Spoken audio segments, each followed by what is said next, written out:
today's deep dive, well, it's tough to even describe, really. I mean, we're talking about the 80th anniversary of the liberation of Auschwitz-Birkenau, Yeah. and trying to find the words to even introduce that. Yeah. It's I understand. it's a lot, Absolutely. But what makes it even more, well, significant, I guess, is King Charles is there this year. Right. The first British monarch to ever visit. Yeah. It's pretty incredible. And of course, you have world leaders from all over attending. Of course, yeah. You have Macron. Yeah. You have Schultz.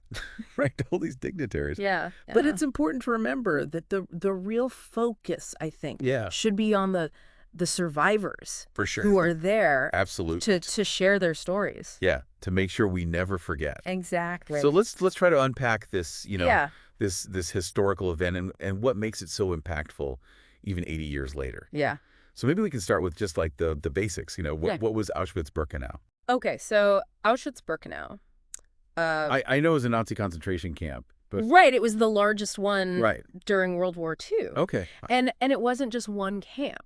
Right, I remember reading it was like a whole complex. It was this massive complex in Poland. Okay. And you said it was a concentration camp, but really it was a network of camps Okay. designed specifically for extermination. So this is where the horrific scale comes in, right? Exactly. And over 1 million people were murdered there. Oh my gosh. Primarily Jews, Right. but also Poles, Soviet prisoners of war, Yeah. Roma, and others. I mean, the scale of it is just almost unimaginable. Right. And that's why it's so crucial to remember it. Right, and learn from it. Exactly. So we're talking about the liberation of Auschwitz-Birkenau, Right. which happened on January 27th, 1945, and I believe it was the 60th Army of the First Ukrainian Front That's right. that liberated the camp. Yeah, and that date, January 27th, is now Holocaust Memorial Day.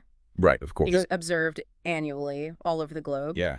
And I think there's something particularly interesting about that army. Oh, really? How so? Well, so the 60th Army was part of the Soviet forces that Right. were pushing westward at the time, Oh, or, yeah. Finally breaking through the Nazi lines. Right. And so the liberation of Auschwitz-Birkenau, Yeah. it wasn't just a victory for the Allies. I see what you mean. It really marked a turning point in the war. Oh, wow. And it exposed, truly exposed Yeah. the depravity of the Nazi regime. Right, because before that, people had heard rumors, Right. but Look- they didn't really know the extent. Right. And even then, it's hard to imagine what those soldiers must have felt, coming upon this camp, seeing these unimaginable scenes of suffering and death. I can only imagine. And the survivors, and too many of whom were severely ill, emaciated. Right. They had endured such unimaginable horrors. It's just mind-boggling. Yeah. So we know that this year's ceremony Yeah.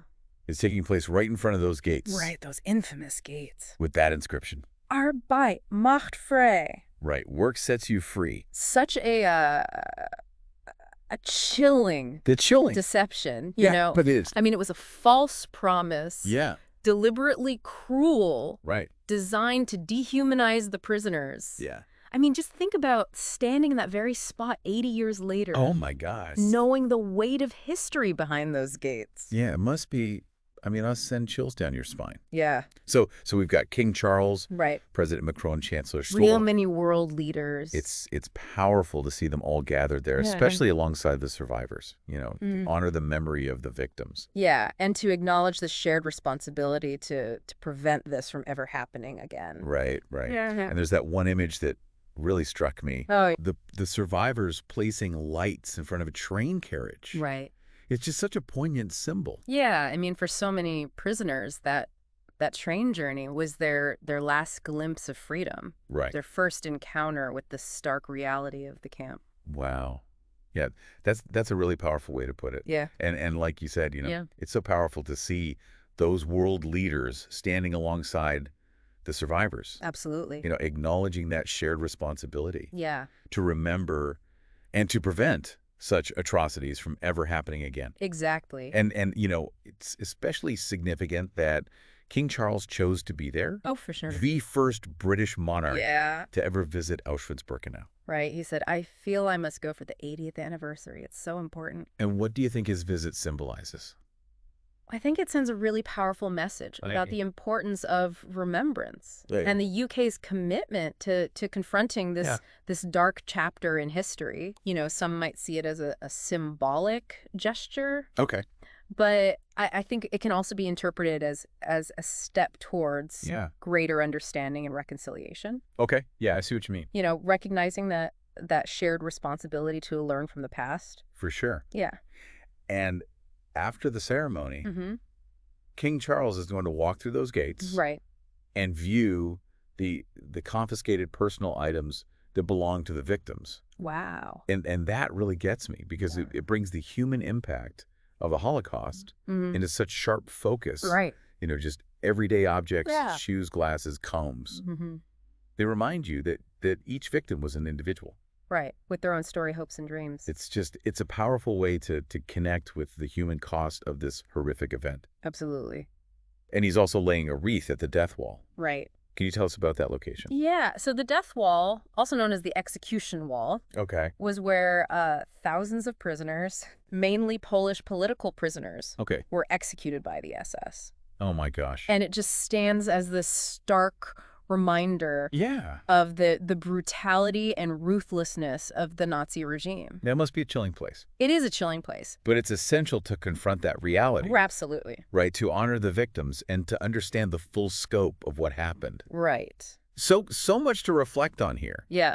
80 years after the liberation of Auschwitz-Birkenau, world leaders gathering survivors, sharing their stories, a monarch making history by bearing witness. It's incredible, really. It really is. And it leaves us with a question, I think. Okay. As we remember the victims of Auschwitz. Yeah. How can we ensure that such atrocities never happen again?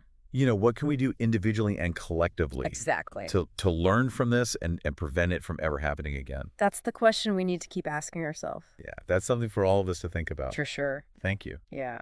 Thank you. And to all our listeners out there, thank you for joining us on this deep dive. Yeah, thanks for listening, everyone.